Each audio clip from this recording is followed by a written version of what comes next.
ಕರ್ನಾಟಕ ಶ್ರೀಗಂಧ ಮತ್ತು ಚಂದನಗಳ ನಾಡು, ಚಿನ್ನದ ಖನಿ ಎಂಬ ಪ್ರತೀತಿ ಇದೆ. ಚಾಲುಕ್ಯ, ಹೊಯ್ಸಳ ಮುಂತಾದ ಶೈಲಿಗಳ ದೇವಾಲಯಗಳು ಹೇರಳವಾಗಿರುವುದರಿಂದ ಕರ್ನಾಟಕ ದೇವಾಲಯಗಳ ನಾಡು ಹೌದು.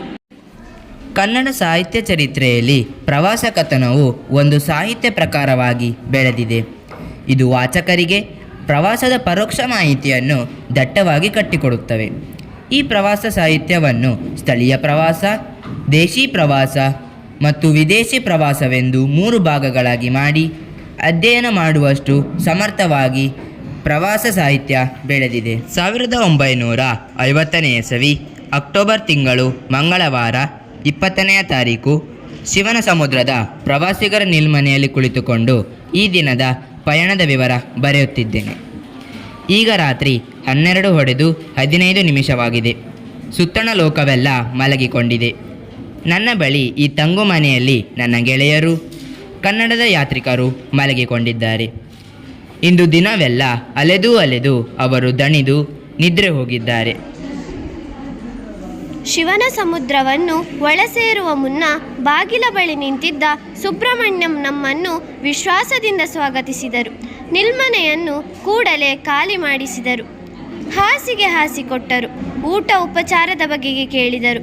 ಕೊನೆಗೆ ಹೋಗುವಾಗ ಗುಡ್ ನೈಟ್ ಅಂದರು.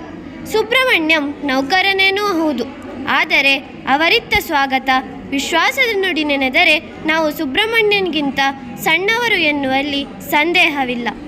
ತಲಕಾಡಿನ ಇತಿಹಾಸದಲ್ಲಿ ಗಂಗರ ಇತಿಹಾಸ, ಜೈನ ಧರ್ಮದ ವಿವರಣೆ ಇದೆ. ಕನ್ನಡ ಸಾಹಿತ್ಯದ ಕಥನವಿದೆ. ಹೊಯ್ಸಳ ವಾಸ್ತುಶಿಲ್ಪದ ವಿವರಣೆ ಇದೆ. ಎಲ್ಲಕ್ಕೂ ಮಿಗಿಲಾಗಿ ಕನ್ನಡವೇ ಧರ್ಮ, ಕನ್ನಡವೇ ಬಾಳಿನ ಪರಿಪೂರ್ಣತೆ ಎಂದು ಬಗೆದು ಅದಕ್ಕಾಗಿ ಹೋರಾಡಿ ಮಾಡಿದ ವೀರರ ಉಜ್ವಲ ಚರಿತ್ರೆ ಇದೆ. ಗಂಗರ ರಾಜ್ಯ ಗಂಗವಾಡಿ ಎಂದು ಹೆಸರಾಗಿದೆ. ಅವರ ಮೊದಲ ರಾಜಧಾನಿ ಕೋಲಾರ. ಸುಮಾರು ಕ್ರಿಸ್ತಶಕ 500ರ ಹೊತ್ತಿಗೆ ಕೋಲಾರದಿಂದ ಹರಿವರ್ಮ ರಾಜಧಾನಿಯನ್ನು ತಲಕಾಡಿಗೆ ತಂದನು. ಅಲ್ಲಿಂದ ಮುಂದಕ್ಕೆ 5 ಶತಮಾನಗಳವರೆಗೆ, ಅಂದರೆ 10ನೇಯ ಶತಮಾನದವರೆಗೂ ಗಂಗರು ಆಳ್ವಿಕೆ ನಡೆಸಿದರು. ಮಾರಸಿಂಹ, ರಾಚಮಲ್ಲ, ರಕ್ಕಸಗಂಗರ ತಲಕಾಡು ಪುಣ್ಯಭೂಮಿ. ಅವರೊಂದಿಗೆ ಕೊನೆಯವರೆಗೂ ಒಂದು ಹಿರಿಯ ಜೀವ ಇದ್ದಿತ್ತು. ಅವನ ಹೆಸರು ಚಾವುಂಡರಾಯ. ಅವನನ್ನು ಜನ ಹೆಸರಿಡಿದು ಕರೆಯುತ್ತಿರಲಿಲ್ಲ. ರಾಯ, ಅಣ್ಣ ಎಂದು ಸಂಬೋಧಿಸುತ್ತಿದ್ದರು. ಅವನಿಗೆ ಕನ್ನಡ ಏಳ್ಗೆ ಹಂಬಲವೇ ಹಂಬಲ. ಸ್ವತಃ ಕವಿ ಚಾವುಂಡರಾಯ ಪುರಾಣ ಕನ್ನಡಗೆ ಕೊಟ್ಟ ಕಾಣಿಕೆ. 10ನೇ ಶತಮಾನದ ಕೊನೆಯ ಭಾಗದಲ್ಲಿ ಮುದುವಳಲಿನಿಂದ ತಂದೆ ತಾಯಿಯರಿಗೆ ಹೇಳದೆ ಬಳೆ ಮಾರುವ ಉದ್ಯಮವನ್ನು ಕೃಷ್ಣಾ ತೀರದ ಮರಳಿನಲ್ಲಿ ಮುಚ್ಚಿಟ್ಟು ತಲಕಾಡಿಗೆ ರನ್ನ ಓಡಿ ಬಂದ. ಏನು ನಂಬಿ ಬಂದ? ತಲಕಾಡಿನ ಮಣ್ಣನ್ನು. ಇಲ್ಲಿ ರಾಯನಿದ್ದಾನೆ, ಅತ್ತಿಮಬ್ಬೆ ಇದ್ದಾಳೆ. ಅದಿತಸೇನ ಗುರುಗಳ ಶಿಷ್ಯವೃಂದವಿದೆ. ಅದು ಕಲಾಶ್ರೀ ವಿಹರಿಸುವ ನಂದನವನವಾಗಿದೆ. ಗಂಗಾವಾಡಿಯು ಹಬ್ಬಿ ಕನ್ನಡದ ಬಾವುಟವನ್ನು ಬಿತ್ತರದ ಬಾನಿನೆಡೆ ಹಾರಿಸುತ್ತಾ ಓಹೋ ಕನ್ನಡ ನಾಡು, ಆಹಾ ಕನ್ನಡ ನುಡಿ, ಹಾರಿಸಿ ತೋರಿಸಿ ಕೆಚ್ಚೆದೆಯ ಬಾವುಟ ಎಂದು ಹಾಡುತ್ತಿರುವ ಹೊತ್ತಿಗೆ ಚೋಳಾದೇಶದ ಕಡೆಯಿಂದ ಬಿರುಗಾಳಿ ಬೀಸಿತು. ಚೋಳರು ಬಂದರು. ಗುಡಿ ಗೋಪುರಗಳನ್ನು ಕಟ್ಟಿಸಿದರು. ರಾಜೇಶ್ವರ, ವೈಕುಂಠನಾರಾಯಣ, ಮರಳೇಶ್ವರ, ಪಾತಾಳೇಶ್ವರ, ವೈದೇಶ್ವರ ಗುಡಿಗಳನ್ನು ಕಟ್ಟಿಸಿದರು. ನಾ ಮುಂದೆ ನೀ ಮುಂದೆ ಎಂದು ತಲಕಾಡಿನ ಕಡೆಗೆ ಪ್ರವಾಸಿಗರನ್ನು ಹೊತ್ತುಕೊಂಡೊಯ್ಯುತ್ತಿದ್ದ 2 ಮೋಟಾರುಗಳು ಓಡುತ್ತಿರುವಾಗ ನನ್ನ ಕಣ್ಮುಂದೆ ತಲಕಾಡಿನ ನೆಲದ ಮೇಲೆ ವೈಭವದಿಂದ ರಾಜ್ಯವಾಳಿದವರ ಕತೆ ಹಕ್ಕಿಯಂತೆ ಚಲಿಸಿ ಪಾತರಗಿತ್ತಿಯಂತೆ ಕುಣಿದು ಮೃಗಜಲದಂತೆ ಮಾಯವಾಯಿತು. 3 ಮೈಲುಗಳಾಚೆ ವಿಜಯಪುರ. ವಿಜಯಪುರದ ಅರ್ಕೇಶ್ವರನ ದರ್ಶನವೊಂದು ಮುಗಿದರೆ ತಲಕಾಡಿನ ಪಂಚಲಿಂಗಗಳ ದರ್ಶನ ಪೂರ್ತಿಯಾಗುವುದೆಂದು ನಂಬಿ ಆ ದಾರಿಯಲ್ಲಿ ನಡೆದಾಗ ಮೂಡಣ ದಿಗಂತದಲ್ಲಿ ಕಾರ್ತಿಕ ಮಾಸ ಹುಣ್ಣಿಮೆಯೆಡೆಗೆ ನಡೆದಿದ್ದ ಚಂದ್ರಮ ಮೆಲ್ಲ ಮೆಲ್ಲಗೆ ಮೇಲೇರುತ್ತಿದ್ದ. ದಾರಿ ಕೊರಕಲು ಮೋಟಾರು ಓಡಲಲ್ಲದು. ಸಾರಥಿ ನಿಲ್ಲಿಸಲಾರ. ಹಳ್ಳವೊಂದು ಇದಿರಾಯಿತು. ಮೋಟಾರು ನಿಂತೇ ಬಿಟ್ಟಿತು. ಸಾರಥಿಗೆ ಹೇಳಿದೆ, ಅರ್ಕೇಶ್ವರ ದೇವಾಲಯ ಕಾಣದೇ ಹೋದರೆ ಮನಸ್ಸಿನಲ್ಲಿ ಕೊನೆಯವರೆಗೂ ಅತೃಪ್ತಿ ಉಳಿಯುತ್ತದೆ. ಏನು ಮಾಡಲಿ? ನನ್ನ ಮನದ ಇಂಗಿತವನ್ನು ಅರಿತ ಸಾರಥಿ, ಬನ್ನಿ ನಾವಿಬ್ಬರು ಮುಂದಕ್ಕೆ ಹೋಗಿ ನೋಡಿಕೊಂಡು ಬರೋಣ, ಸಿಕ್ಕರೆ ತಿರುಗಿ ಬಂದು ಇವರನ್ನು ಕರೆದುಕೊಂಡು ಹೋಗೋಣ ಎಂದನು. ಇಬ್ಬರು ಹೋದೆವು. ರಾತ್ರಿ 1 ಗಂಟೆ. ಎಡಬಲಕ್ಕೆ ಶಾಲೀವನ.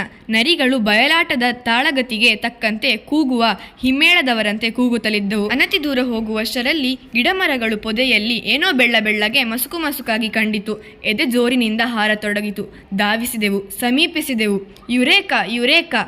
ಆನಂದದಿಂದ ಆವೇಶದಲ್ಲಿ ನನ್ನ ಯಾತ್ರಿಕರಿಗೆ ಕೇಳುವಂತೆ ಚೀರುಧ್ವನಿಯಿಂದ ಬರ್ರೋ, ಗುಡಿ ಸಿಕ್ಕಿತು, ಬರ್ರೋ, ದೇವಾಲಯ ದೊರಕಿತು ಎಂದು ಕೂಗಿದೆ.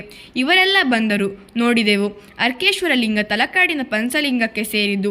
ಗೋಕರ್ಣ ತೀರ್ಥದಲ್ಲಿ ಮಿಂದು 5 ಲಿಂಗಗಳನ್ನು ಒಂದೊಂದು ಸಾರಿ ಸಂದರ್ಶಿಸಿ ವೈದೇಶ್ವರ ಲಿಂಗಕ್ಕೆ ವರದಿಯನ್ನೊಪ್ಪಿಸಿ ಸಂಜೆ ಮುಗಿಯುವುದರೊಳಗೆ ಪಂಚಲಿಂಗಗಳ ದರ್ಶನವನ್ನು ಪೂರೈಸಿದರೆ ಶ್ರದ್ಧಾವಂತನಾದ ಭಕ್ತನಿಗೆ ಮುಕ್ತಿ ದೊರಕುವುದೇ ನಿಜ.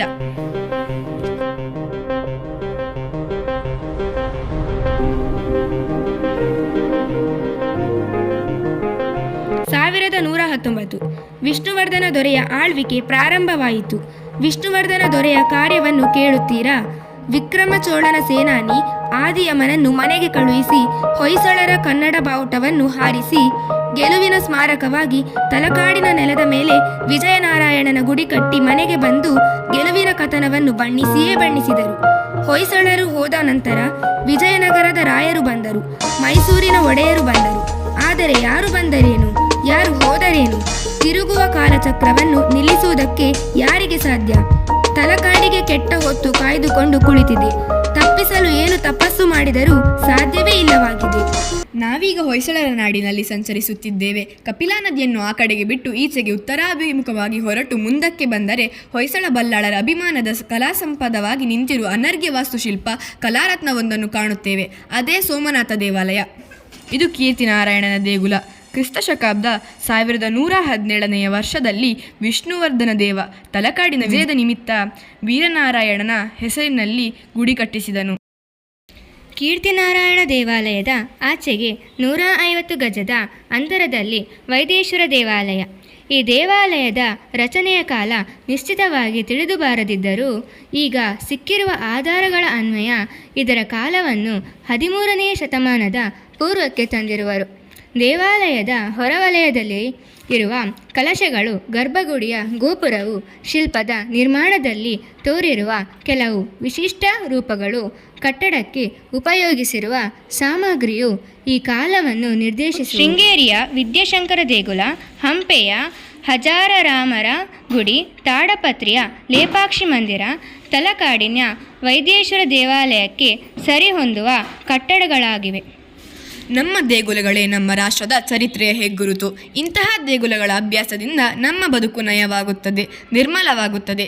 ಕವಿ ಕಂಡ ಸತ್ಯ, ಶಿಲ್ಪಿ ಕಂಡ ಸೌಂದರ್ಯಗಳೇ ನಮ್ಮ ಬಾಳಿನ ಅಲಂಕಾರ.